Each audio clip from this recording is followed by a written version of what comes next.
Hello friends. इस part में हम आपसे डिस्कस करते हैं कि फॉक सिस्टम कॉल किस तरीके से वर्क करता है। जैसा कि आपको पता है, फॉक सिस्टम कॉल गेट और पीएसयू एग्जाम में काफ़ी इंपॉर्टेंट टॉपिक है। अक्सर आप देखेंगे एग्जाम में एक क्वेश्चन आपका फॉक सिस्टम कॉल से आता है। तो पहले एक रियल एग्जाम्पल के थ्रू हम समझते हैं फॉक सिस्टम कॉल क्या होता है। सपोज कीजिए आपके पास कोई इंपॉर्टेंट डॉक्यूमेंट्स है डी नाम का।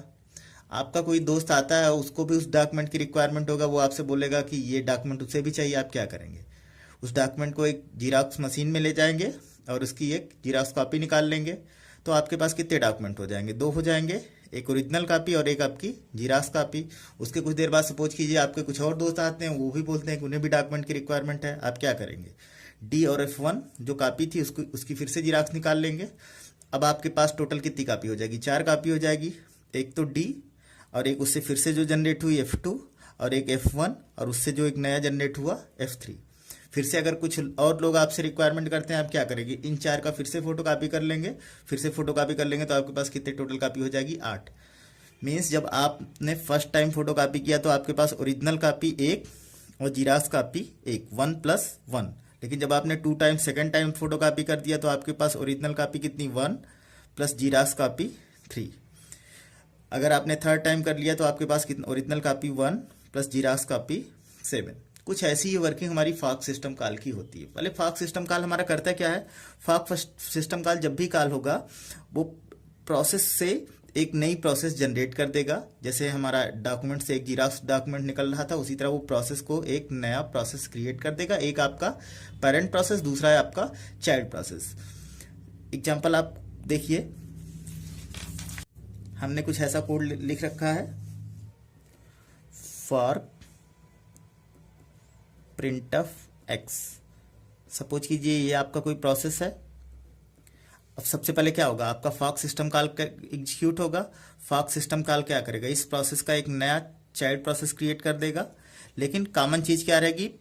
पेरेंट और चाइल्ड दोनों में की जो बॉडी रहेगी वो सेम रहेगी। मीन्स दोनों की बॉडी में हमारा कोड क्या रहेगा? printf x।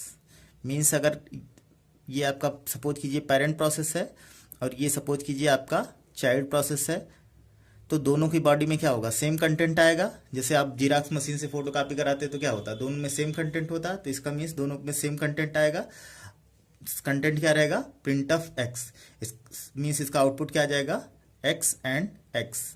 तो अगर आपसे पूछा जाए कि इस फंक्शन में आपके चाइल्ड प्रोसेस कितने जनरेट हुए, आप बोलेंगे एक चाइल्ड प्रोसेस जनरेट हुआ।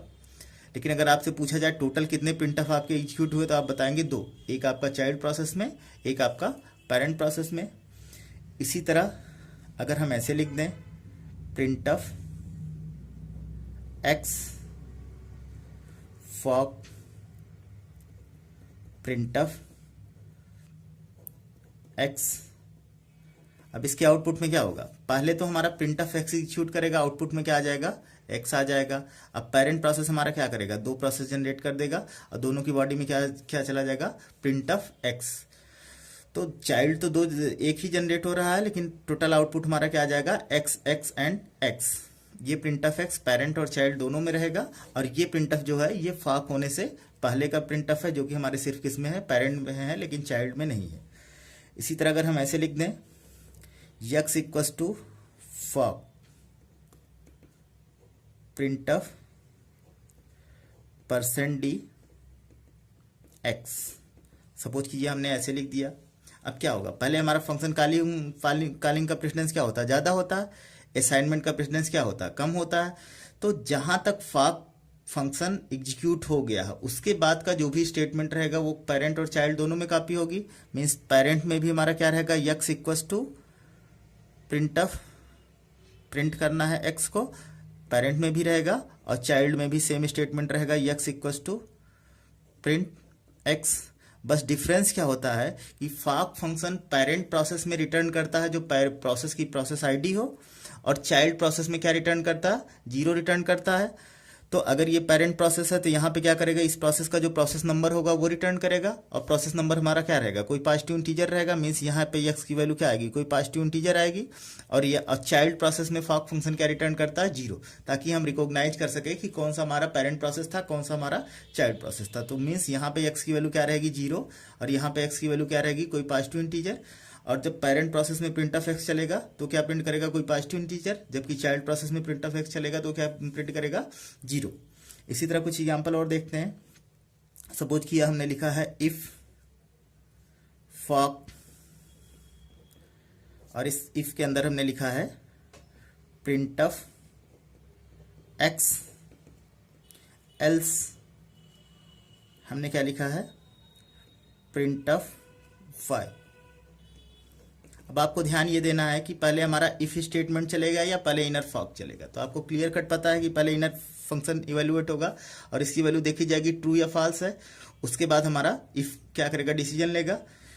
तो फॉक के बाद इफ चलेगा, मीन्स ये इफ और इल्स वाला जो कोड है वो कहाँ रहेगा, दोनों में रहेगा।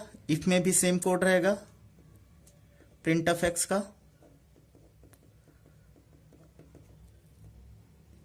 एल्स में भी सेम कोड रहेगा प्रिंट ऑफ वाई का। ये सेम कोड आपका कहाँ कहाँ रहेगा, पेरेंट में भी रहेगा, चाइल्ड में भी रहेगा। बस डिफरेंस किस बात का रहेगा कि यक्स में आपका रिटर्न वैल्यू क्या आएगी, कोई पॉजिटिव इंटीजर पेरेंट में, और चाइल्ड में क्या रिटर्न होगी, 0। और जब चाइल्ड में 0 रिटर्न हो रही है तो इसका मतलब चाइल्ड में क्या चलेगा, इफ चलेगा कि एल्स चलेगा, एल्स चलेगा, मीन्स वाई प्रिंट कर देगा। और पेरेंट में आपका क्या चल जाएगा, पॉजिटिव नंबर हमारा क्या होता है, ट्रू होता है, मीन्स क्या चल जाएगा, इफ की बॉडी चल जाएगी, मीन्स आउटपुट क्या आ जाएगा, एक्स वाई, या फिर आउटपुट क्या आ सकता है, वाई एक्स। क्योंकि हम ये नहीं डिसाइड कर पा सकते कि पहले पेरेंट चलेगा या पहले चाइल्ड चलेगा। कंटेक्स्ट स्विचिंग से पहले पेरेंट भी चल सकता है, पहले चाइल्ड भी चल सकता है, लेकिन एक चीज आपकी श्योर है कि आउटपुट या तो एक्स वाई आएगा या तो वाई एक्स आएगा इस सिनारियो में। ऐसे कुछ और एग्जाम्पल के थ्रू देखते हैं। सपोज कीजिए हमने लिख दिया for i equals to 0, i less than 5, i plus plus fork. मैं आपसे पूछूं टोटल कितने चाइल्ड प्रोसेस क्रिएट होंगे, तो आप देख लीजिए ये लूप कितने टाइम्स चलेगा, 0 1 2, i की वैल्यू 0 के लिए कंडीशन ट्रू आएगी, 1 के लिए ट्रू आएगी, 2 के लिए ट्रू आएगी, 3 के लिए ट्रू आएगी और 4 के लिए ट्रू आएगी। मतलब कितने टाइम लूप की बॉडी कितनी बार एग्जीक्यूट होगी, 5 टाइम्स। तो मीन्स 5 टाइम्स आपका फॉक फंक्शन कॉल होगा।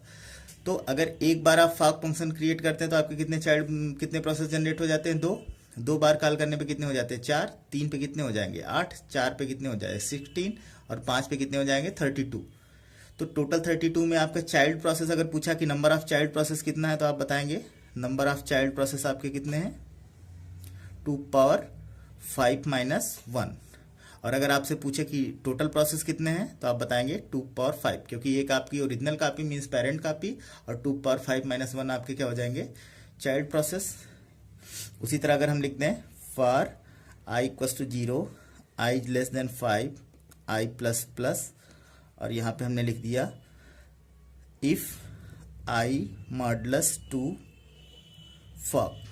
सपोज किया ऐसे हमने लिख दिया, और आपसे पूछे कि total number of child process कितने जनरेट होंगे, तो आप देख लीजिए फॉक फंक्शन कितनी बार एग्जीक्यूट होगा। तो i की वैल्यू जब 0 रहेगी तो 0 मॉडुलस 2 आपका क्या आएगा, 0, मीन्स फॉल्स, मीन्स इफ नहीं चले, इफ की बॉडी नहीं एग्जीक्यूट होगी, i इक्वल्स टू 0 पे नहीं एग्जीक्यूट होगी। देन i की वैल्यू क्या हो गई, 1 हो गई। 1 के लिए ये स्टेटमेंट क्या आ जाएगा, 1, मीन्स फॉक आपका 1 पे एग्जीक्यूट करेगा। देन i इक्वल्स टू 2 पे नहीं एग्जीक्यूट करेगा। देन i इक्वल्स टू 3 पे फिर से आपका फॉक फंक्शन चल जाएगा। देन i इक्वल्स टू 4 पे फिर से आपका नहीं चलेगा। i इक्वल्स टू 5 पे ये लूप क्या हो जाएगा, टर्मिनेट कर जाएगा। तो टोटल कितने टाइम्स हमारा फॉक फंक्शन चलेगा, 2 times. Means total child process कितने जनरेट होंगे, 2 पावर 2 माइनस 1 मीन्स आपके 3। मीन्स अगर हम समराइज करना चाहें कि हमारा फॉक फंक्शन किस तरीके से वर्क करता है, क्या क्या चीज़ें आपको दिमाग में रखनी चाहिए, तो कुछ इंपॉर्टेंट पॉइंट है जिसे आपको फॉक फंक्शन के बारे में दिमाग में रखनी चाहिए। पहली, फॉक आपका क्या होता है, एक सिस्टम कॉल होता है। दूसरा, फॉक फंक्शन का यूज क्या होता है, हम चाइल्ड प्रोसेस क्रिएट करने के लिए यूज करते हैं। Third point, fork function 0 value return करता है चाइल्ड प्रोसेस में, जबकि पॉजिटिव इंटीजर मीन्स प्रोसेस की प्रोसेस आईडी जो रहेगी पेरेंट प्रोसेस की, वो कहाँ रिटर्न करेगा, पेरेंट प्रोसेस में। और अगर हम 2n टाइम्स फॉक फंक्शन को सीक्वेंसली कॉल कर लें तो हमारे total number of child process कितने बन जाएंगे, 2 पावर n माइनस 1, और एक आपका पेरेंट रहेगा। तो अगर टोटल नंबर ऑफ प्रोसेस पूछा जाए तो कितना आएगा, 2 पावर n, और total number of child process आपके कितने आएंगे, 2 power n minus 1। Thank you.